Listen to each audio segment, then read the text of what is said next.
جناب اسپیکر، میں اب اس ایوان کی خاص طور پہ توجہ چاہوں گا بیکاز یہاں وہ ریلیف میجرز کی بات ہم کرنے جا رہے ہیں جو پچھلے کئی سالوں سے یہ کہا جا رہا تھا کہ اس حکومت جو آئی ہے انہوں نے معاشی استحکام لے کر آئے ہیں، اس کو ہم گروتھ کی طرف کیسے لے کر جائیں گے۔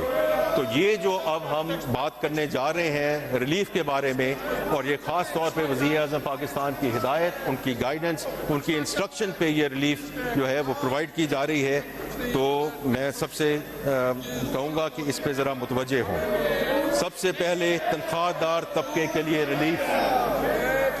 وزیر اعظم شہباز شریف کی حکومت سرکاری اور نجی تنخواہ دار طبقے کی مشکلات سے آگاہ ہے۔ وزیر اعظم پاکستان کی ہدایت پر آج مجھے یہ اعلان کرتے ہوئے خوشی محسوس ہو رہی ہے کہ ہماری حکومت نے آمدنی کی 4 سلیبز کے تنخواہ دار افراد کو ریلیف فراہم کرنے کا فیصلہ کیا ہے۔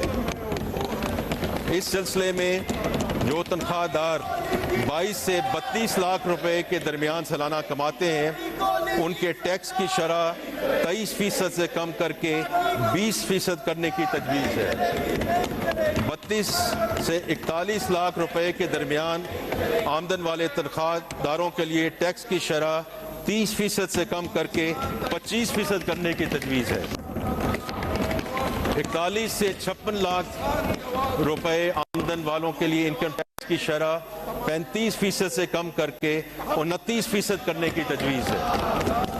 اسی طرح 56 لاکھ سے 70 لاکھ روپے تک تنخواہ حاصل کرنے والوں کے لیے ٹیکس کی شرح 35% سے کم کر کے 32% کرنے کی تجویز ہے۔ جناب اسپیکر، یہ صرف یہاں تک محدود نہیں ہے۔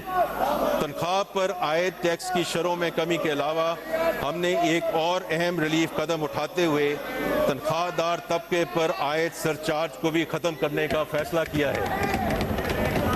یہ ایک دیرینہ مطالبہ تھا اور حکومت کو بھی اس امر کا احساس تھا، اس لیے ہم نے پچھلے بجٹ میں اس سرچارج کی شرح کو 10% سے 9% کیا، اور اب اس سرچارج کو مکمل طور پر ختم کرنے کی تجویز ہے۔ ان اقدامات سے وزیر اعظم شہباز شریف کی حکومت نے تنخواہ دار طبقے پر بوجھ کم کرنے کا اپنا آج وعدہ پورا کیا ہے۔